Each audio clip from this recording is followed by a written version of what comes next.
What is going on, my fellow card collectors?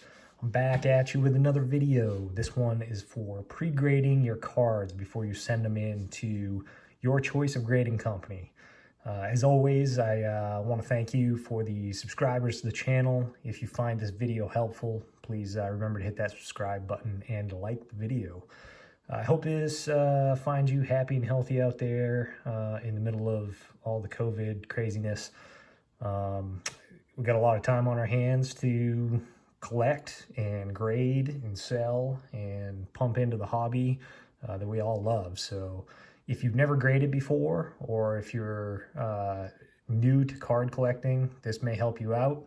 I'm going to share with you what I do for grading my cards, pre-grading them before I send them in for shipment. Nothing crazy, but some helpful hints to keep an eye out for on the cards themselves and how to prep them individually. So we'll get right into it.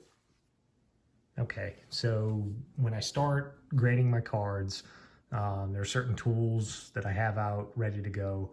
So I'll go through these real quick. Jeweler's loop is something handy to have. If you don't have one, get nice and close to the card, see any imperfections on there. This comes in handy when I'm really looking to get up close and see if there's something that can be removed from the card. This thing I'll show you in some slides here in a few minutes, but this is a centering tool that you can use to determine the centering of the card. I'll show you how to use that on the slides. You want some microfiber type cloths that you can use to clean the surfaces of the cards. You want to make sure that they're clean themselves. You can get them from anywhere. I mean, eyeglass cleaners.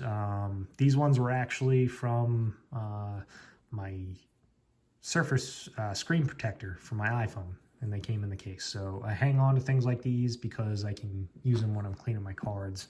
They come in handy. So microfiber, something along those lines, nice and soft, easy to get imperfections off the cards that can be removed. The other thing you want is a magnifier.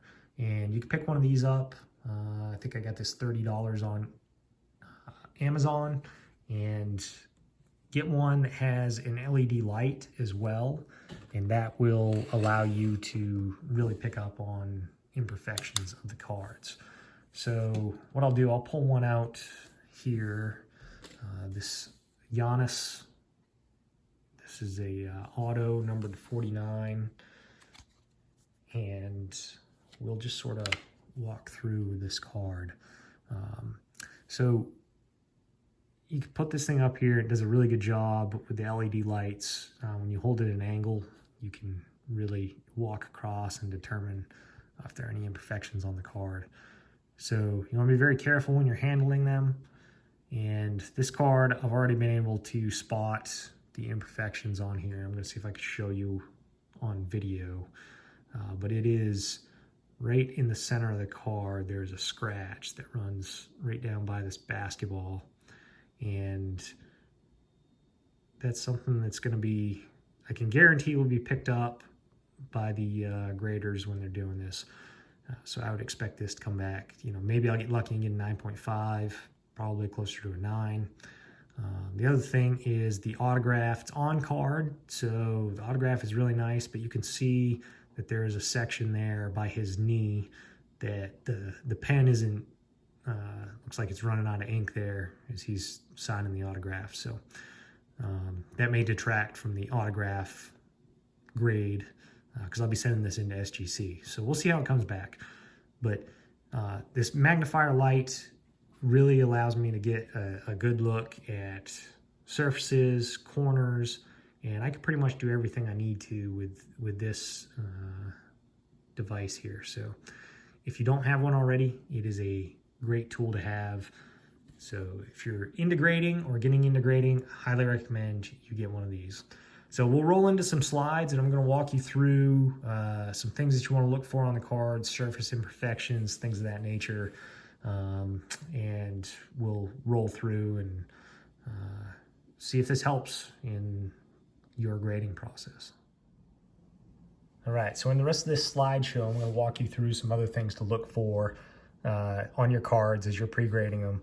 Some of these we just talked about as I showed you under the light there, but First one I'll point out is printing lines. So when the manufacturer prints these cards, Panini prints them, they have a tendency in their printing process to leave these streaks or lines across the card. And they're difficult to see unless you put them at the right angle under the light. So make sure you're checking your cards for these. These will definitely detract from the grade, and a lot of times they can't be seen by the naked eye until you put them under light and really take a look. And you can see on this Zion, actually two different cards, but you can see equally on the front and back it can happen on either side, and the graders will check for these. So make sure you're keeping an eye out and check for print lines. Dinged corners, this is something that most people know about. They are easy to pick up on when the corners don't look pristine. But sometimes you can have, as is the case with this card, with a white front where you can't really tell or see any of the lines. But when you flip it over to the back, you can see that clearly one of the corners was dinged. So make sure you're checking front and back on your cards, not just going on the front of the card, especially if it's clear or white color like this one. Darker colors, they definitely stand out more, and I'll show you that in the next few slides. Surface dimples, this is another one that is common. These are two MOSAIC cards, a Tatum on the right and Trae Young on the left. MOSAIC this year, 1920, is notorious for having these dimples in the cards. And again, they may not be as apparent, but once you run them under light and check them at all different angles, you'll see if there's dimples that show up on the surface of the card. Not uncommon at all to see this with the rollers and the way that they print these cards. These things definitely occur, so keep an eye out for that. Here's another one, surface dimple on a Zion Williamson auto from PRIZM. And then 2017 Mahomes PRIZM rookie was notorious for having this dimple that you see on the right side. If you find the card without the dimple, it's much more valuable than with. Obviously, any card without a dimple is going to be more valuable. But this Mahomes, there's a lot of them on the market. So if you're in the search for one of the PRIZM Mahomes from the 2017, make sure that you're looking out for that dimple on the silver specifically. All right, surface imperfections include scratching. Obviously, that can be a common issue. They can come out of the packs with scratches, so you got to check the surface for everything that could be there, including your own fingerprints, as you see on the left side. You got to make sure to clean with that microfiber cloth, because that will detract from the value of the card when you're sending it in for grading. So clean good and looking for those scratches or any imperfections that you might find on there. Centering. A lot of people know about centering. Some may not be too aware of it, but when you're sending a card in for grading, one of the biggest things that's going to hinder its high grade is the centering of the card. So you can see on here both left, right, and top to bottom, and you could see that center card there, LeBron James, that one was one of the worst I've seen, and someone had posted that to one of the Facebook sites that I'm a part of. But you can find them coming out of the pack just like that, and makes you a little upset when you're paying the money that you do for these cards. But you can see both left, right, centering, and top, bottom play into how a card is graded. So I like to use this tool that I bought on eBay, GRADEMASTER card centering tool. And I used to try and use something that I sort of self-concocted with centering and trying to line things up, and it was easier just to buy this thing online. But it's very basic and simple. You just throw this thing over the top of the card, and you'll be able to determine based on the numbers where you pick a point on the card how the centering is. It can be left, right, or top, bottom. So you see the numbers on the left side here, and you have to pick a point on the card, either left, right, or up and down, and you need to determine where those marks that you're using fall out on these lines. And then you go to the center tool here, which will give you the centering percentage. And that's important because graders will determine what grade they will give you based on centering. And I'll give you a prime example, for SGC, pristine grade is perfect 50-50 centering. They step it down to allowing 55-45 for 10 that is not pristine, so just their standard 10 grade.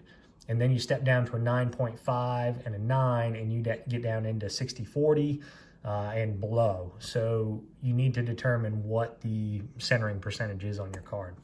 So here it is. I'm using the Luka Doncic in this example, and I know it's off left-right centering. So what I did is I took this tool and I lined it up, and I used the gold border that you see along the outer edge of the card, and I lined that up. And what I found is that when it's perfectly set over the top, I have the right side that hits on that 3 line and the left side that hits on that 5 line.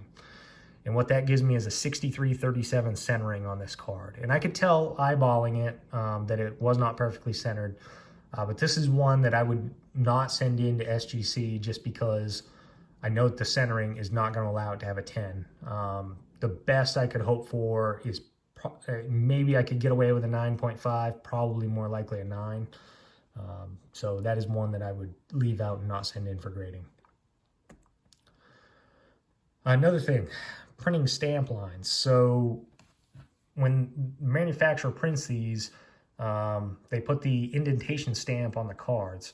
And sometimes that stamp doesn't always line up, as you can see here. They should line up perfectly like that Seikyu does on the right side, where the border stamp runs around the rookie logo in the upper right corner and around the borders, the darker borders of the card. But you can see the Zion Silver on the left side. That did not happen. They stamped it high, and that left a gap in between the rookie sign, and you can see a gap in the top border around it. When this is perfect, that border is going to run around the body of the player and the indentations around the outer edge of the card. So something to keep in mind and keep a lookout for. Prisms this year are again notorious for having this error or issue with the cards and the stamping. Autograph quality. So the quality of the autograph matters. If you send into GMA doesn't break out a grade specific for the autograph. They just grade the card and they'll grade it as is. The other grading companies, SGC for example, they will give you a grade for the card and they will also give you a grade for the autograph.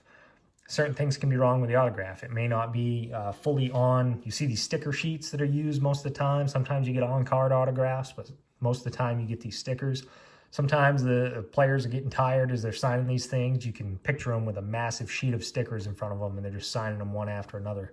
You know, some of them run off the sticker. Some of them, like this Zion, looks like he forgot to spell his name as he was writing this thing, started writing something else, and like, oh crap, got to write a W over that. So that's probably going to take a hit when I send it in for grading. You look at this Luka Samanic over here on the left side, and that's a pristine autograph. You know, his is very simple the way he does it, but everything's on the sticker. The pen is solid color all the way through, so that autograph will get a 10, I'm certain, when it comes back. But just something to keep in mind that the autograph through a lot of these grading companies are going to be graded as the card is, and you'll get 2 separate grades on that. All right, here's an example of a relic card and a black border all in one. So relics are notorious because they're thicker cards for having edge wear, corner issues.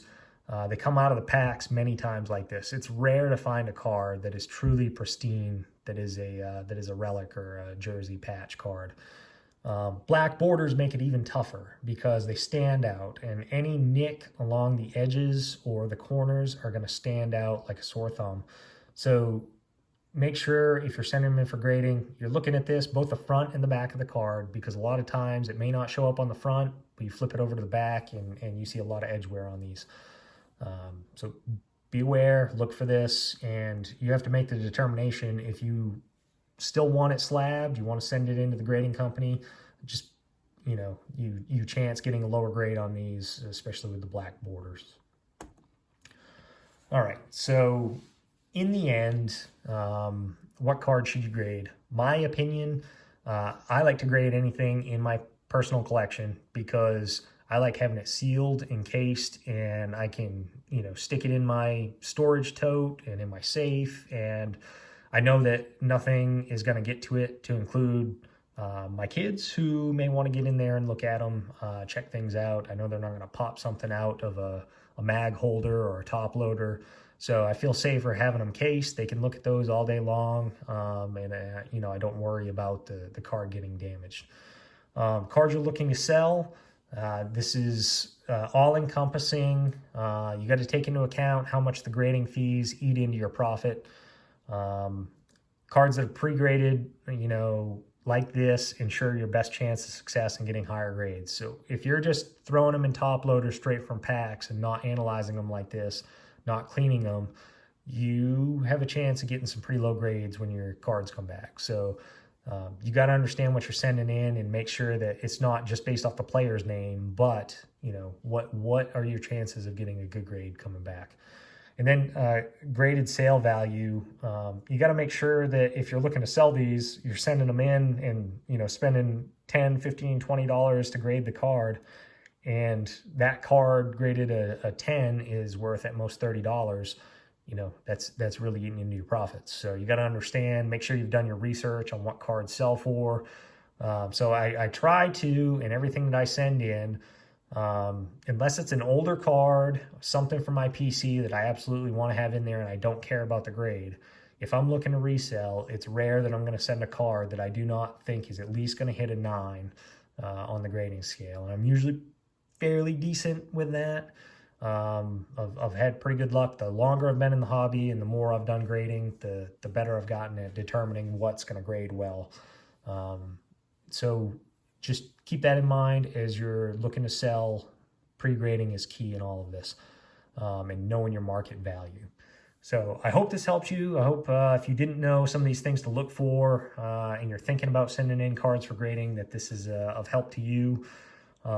Remember, if you like this video, please hit the like button. Remember to subscribe if you haven't already. And I will see you all on the next video. Thanks, everyone. Take care.